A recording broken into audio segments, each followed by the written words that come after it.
प्रसंग हमको प्रेरणा देता है कि हमारा दुश्मन कितना ही शक्तिशाली क्यों न हो, हमें उससे लड़ने की हिम्मत होना चाहिए।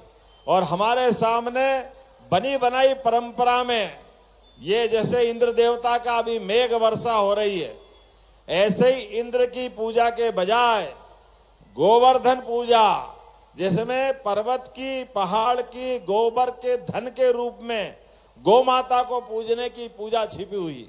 इसलिए गोवर्धन की पूजा का संदेश भी भगवान कृष्ण हमको सिखाते हैं। और ऐसे में वो किसी से डरते नहीं है। ये निडरता की जो विशेषता है, वीरता की विशेषता है, यही कारण है कि कंस को उसके घर में जाके मारने की हिम्मत भी अगर किसी बालक में है, उसको योगेश्वर श्री कृष्ण के नाते से दुनिया जानती है। बोले गोपाल कृष्ण भगवान की। ये जो हमारी संस्कृति की विशेषता है। और यशोदा मैया ने, भगवान कृष्ण तो देवकी और वसुदेव के पुत्र थे, लेकिन बच्चे को प्यार देने के लिए कितनी मां ममता लुटा सकती है।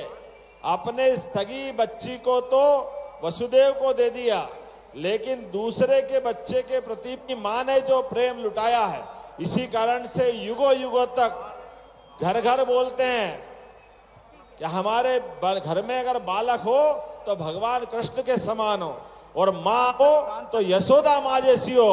बोला यशोदा मैया की। अपने बालक के प्रति कितना प्रेम लुटाती यशोदा मैया, इससे बड़ा उदाहरण कहां मिलेगा। और हमारी संस्कृति में इसलिए मुझे इस बात की प्रसन्नता है, हमारी सरकार बनने के बाद हमने कहा कि हमारे सारे तीज, त्योहार, पर्व, उत्सव, इनको समाज में तो मनाया जाता है, लेकिन सरकार भी आनंद में उनके साथ खड़ी रहेगी।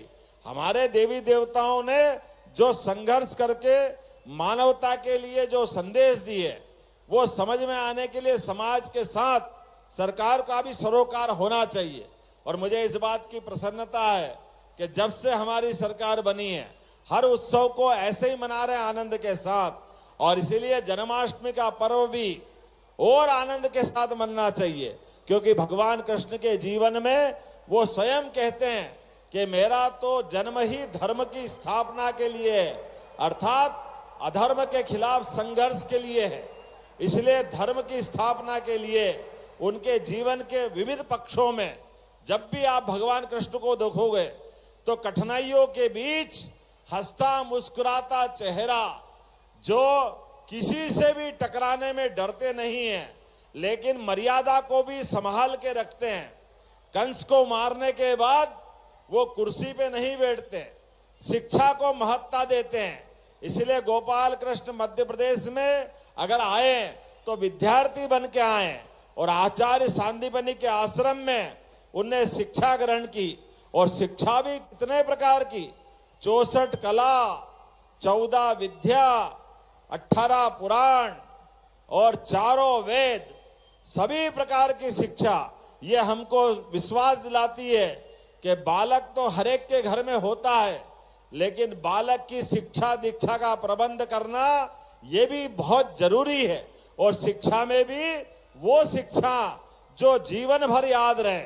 इसलिए भगवान कृष्ण ने जो शिक्षा ग्रहण करी, वो सबसे कठिन काल में, जब कौरव और पांडवों का युद्ध हो रहा है, चारों तरफ युद्ध के बादल मंडरा रहे हो, ऐसे में अपनी शिक्षा के दृष्टि से जो उनने ग्रहण किया, वो गीता के 18 अध्याय में पूरी कर्म प्रधान जीवन की शिक्षा भगवान श्रीमद् गीता के रूप में हम सबके सामने छोड़ के जाते हैं, जिससे आज भी दुनिया के कोई स्वतंत्रता सेनानी, हमारे परम पूज्य महात्मा गांधी जीवन में प्रत्येक कर्म की शिक्षा भगवत गीता से प्राप्त करते हैं। गीता आदर्श रूप में सबके बीच जानी जाती है।